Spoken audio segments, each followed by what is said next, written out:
আসসালামু আলাইকুম। আমি ফারজানা ফাতেমা মানিকগঞ্জ থেকে বলছি। আশা করি আপনারা সবাই ভালো আছেন। আমরা আল্লাহর রহমতে ভালো আছি। প্রতিবারের মতো আবারও নতুন একটি ডেইলি ভ্লগ ভিডিও নিয়ে হাজির হলাম আপনাদের মাঝে। আশা করছি আমার সকল প্রিয় আপু ভাইয়াদের কাছে আমার আজকের এই ভিডিওটি ভালো লাগবে। যারা এখন পর্যন্ত আমার এই ভিডিওটি দেখছেন, একটি লাইক দিয়ে পুরো ভিডিও কন্টিনিউ করবেন। এতে করে আমার ভিডিও আরও অনেকের কাছে পৌঁছাতে সাহায্য করবে। আর আজকের ভিডিওটি শুরু করেছি আমি দুপুরবেলা থেকে। তো সকালে আমি আমার ঘরের যে ইনডোর প্লান্টগুলো ছিল সেগুলো রোদে দিয়েছি আলো বাতাস খাওয়ার জন্য।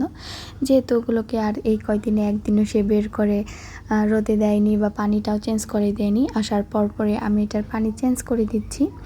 আর এই যে কখনো রোদ, কখনো বৃষ্টি, কখনো মেঘলা আকাশ, এইভাবে চলছে বৈশাখ মাস। পরন্ত বিকালেই হঠাৎ করে মেঘ বৃষ্টির খেলা শুরু হয়ে গেছে। এই বৃষ্টি নামছে, এই থেমে যাচ্ছে।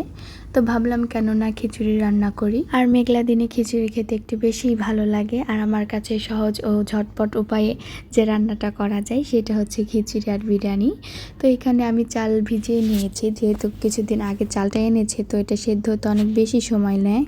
তো আমি এটাকে চাল ডাল আর কিছুক্ষণ ভিজিয়ে রেখে দেব। পরবর্তীতে আমি চলে আসলাম, এখানে মাংস ভিজিয়ে নিয়েছিলাম। তো এটাতে মশলা মাখিয়ে আমি প্রেসারে বসিয়ে দেব। সব ধরনের মশলা দিয়ে দিচ্ছি আমি এখানে। আর খিচুড়ি আমি শীত, গ্রীষ্ম, বর্ষা যে কোনো সময়ই খেতে পারি। দেখা যায় যে অনেকে ভাবেন যে গরমের মধ্যে খিচুড়ি খেলে গলাটা নাকি শুকিয়ে আছে। তো আমার কাছে আর সেটা মনে হয় না। আমার পছন্দের খাবারের তালিকায় প্রথম হচ্ছে খিচুড়ি। এটা আমি যে কোনো সময় যে কোনো জায়গায় খেতে পারি। খিচুড়ি আমার বেশ পছন্দ। আর দ্বিতীয়ত হচ্ছে বিরিয়ানি। আর ভাতের উপরে তো কথাই নেই, ভর্তা ভাত, ডাল, এগুলো অতুলনীয় স্বাদের খাবার হচ্ছে ভর্তা ভাত। কথা বলতে বলতে এদিকে আমি সমস্ত মশলা দিয়ে মাখিয়ে নিচ্ছি। আজকে হাতে মাখিয়ে রান্না করছি না, মাখিয়ে রান্না করছি, তবে হাত দিয়ে করছি না, হাতে জ্বালা করে তাই। যাই হোক, আমি এখানে এখন পানি দিয়ে এটাকে সেদ্ধ বসিয়ে দেব।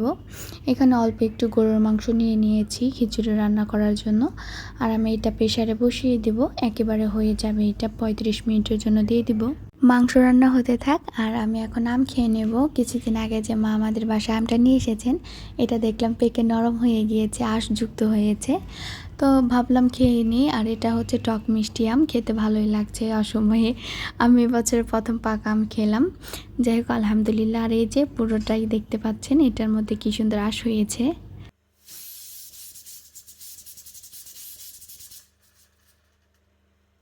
মাংসটা প্রায় সেদ্ধ হয়ে এসেছে। এখন আমি যে আগে থেকে চাল ডাল ভিজিয়ে রেখেছিলাম, এর মধ্যে কিছু পোলাওয়ের চাল ভিজিয়ে নিচ্ছি, সাথে করে ধুয়ে নিব।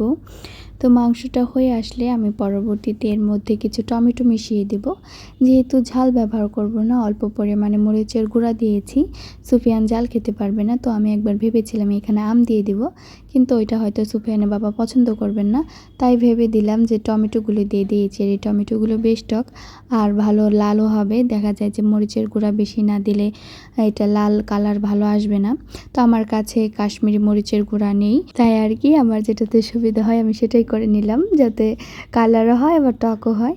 যাই হোক, ওই খিচুড়িটা চড়িয়ে দিয়ে এসে আমি এখানে চলে আসলাম। যে গাছগুলো বাইরে রেখেছিলাম সেগুলো ঘরে নিয়ে আসলাম। আর বাসায় আসার পর দেখতে পাই যে প্রতিটা রুমই আমার ধুলোবালি দিয়ে জর্জরিত। কোনো রকমে পরিষ্কার করে নিয়েছিলাম শুধু রাতটা থাকার জন্য। আর প্রতিবার যে জিনিসটা আমি আপনাদের কাছে চেয়ে থাকি, আজ এখনই চেয়ে নিচ্ছি। যারা ভিডিওটি এখন পর্যন্ত কন্টিনিউ করছেন কিন্তু লাইক দিতে ভুলে গিয়েছেন, দয়া করে একটি লাইক দিয়ে দিবেন। আর যারা অলরেডি এই কাজটি করে রেখেছেন তাদের সবাইকে জানা অসংখ্য ধন্যবাদ। এবং আজকে যারা নতুন আমার এই চ্যানেলটি ভিজিট করছেন তাদেরকে বলবো, আমার ভিডিওর কোনো অংশ যদি আপনাদের কাছে ভালো লেগে থাকে তাহলে অবশ্যই আমার চ্যানেলটিকে সাবস্ক্রাইব করে আমার পাশে থেকে যেতে পারেন। আর সুন্দর করে কমেন্ট করে যাবেন, যাতে পরবর্তীতে আমি আপনাদের ভিডিওগুলো দেখে আসতে পারি এবং বন্ধু হতে পারি। কথা বলতে বলতে এদিকে আমার খিচুড়ি রান্নাটা সম্পূর্ণ শেষ। তো আমি এখন খাবারটা বেড়ে নিচ্ছি। আর আজকের খাবার রান্নাটা অনেক বেশি মজা হয়েছিল সরিষার তেল দিয়ে রান্না করার কারণে।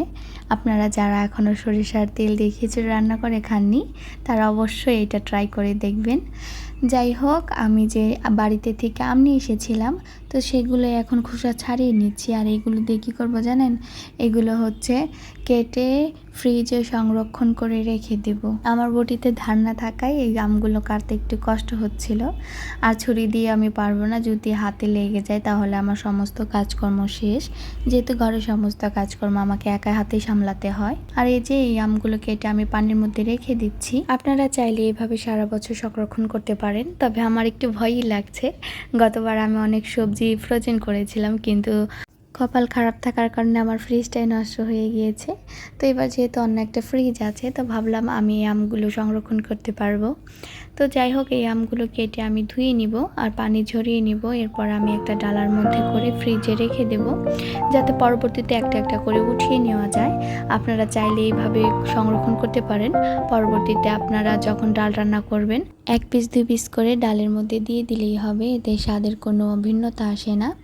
আর এই যে আমি ফ্রিজে রেখেছিলাম, পুরোটাই এখন বরফ হয়ে আছে। তো আমি একটা একটা করে এখন বক্সে রেখে দেব। আমার ভিডিও দেখে যে আপনারা কেউ কিছু শিখতে পারেন, তো সেই জিনিসটা জানলে আমার ভালো লাগে। আপনারা অনেকেই কমেন্ট করে জানান যে আপু এই ভিডিওটা দেখে এটা শিখতে পেরেছি, তখন আমার কাছে খুবই ভালো লাগে। তাই আর কি, আপনাদের মাঝে আমি যে জিনিসটা যেভাবে করি সেটা সেইভাবে শেয়ার করার চেষ্টা করি। আশা করছি আপনাদের কাজে আসবে।